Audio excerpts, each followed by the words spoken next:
In this video, we will be using the fundamental theorem of calculus as a simpler way of evaluating the definite integral.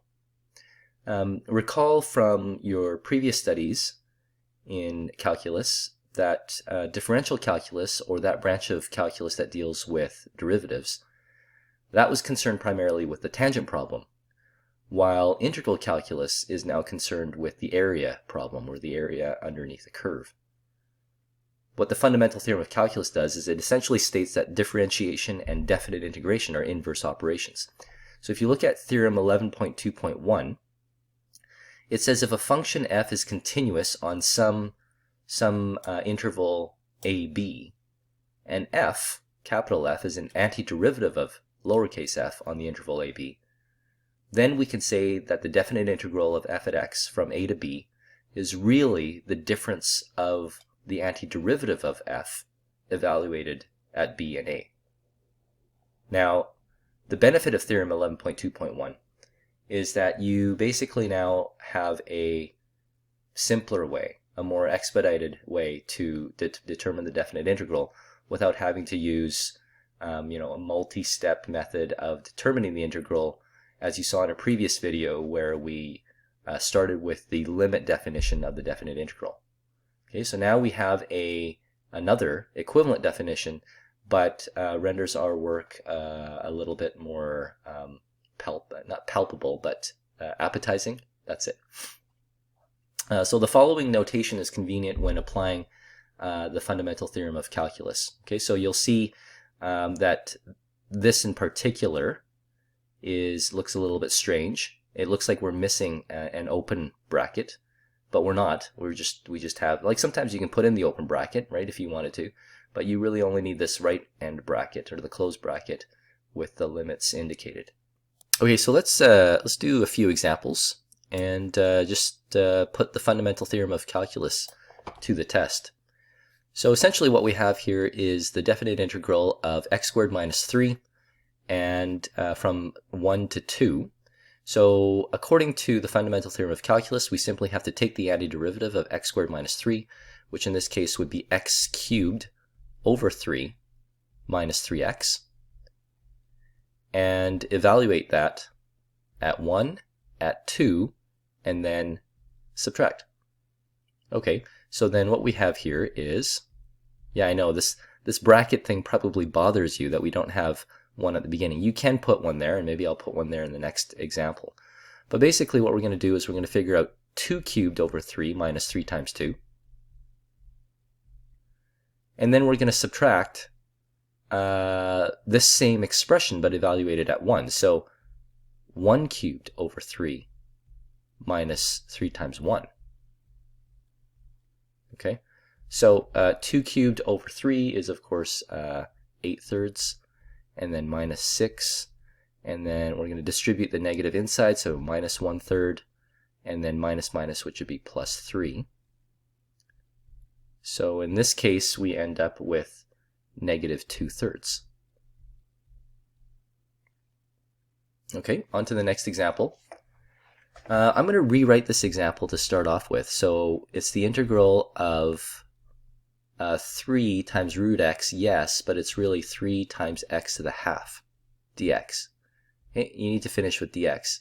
We're allowed to not have an open bracket here, but we absolutely must have the dx over here. Okay, so let's do this. So I've got, now here's the thing, what you can do is you can move the 3 out in front, because the 3 really has nothing to do with the integral.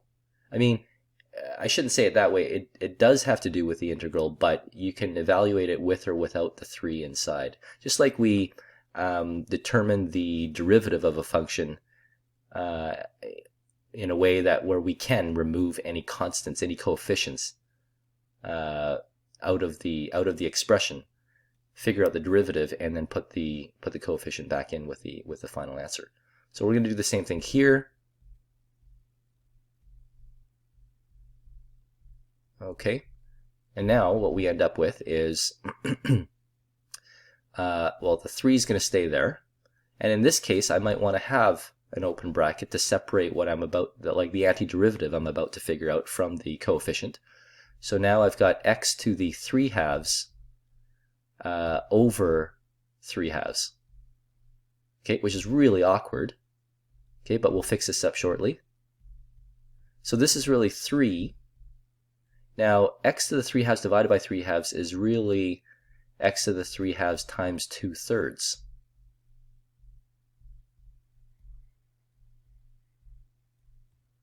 Okay, so now the 3's can cancel.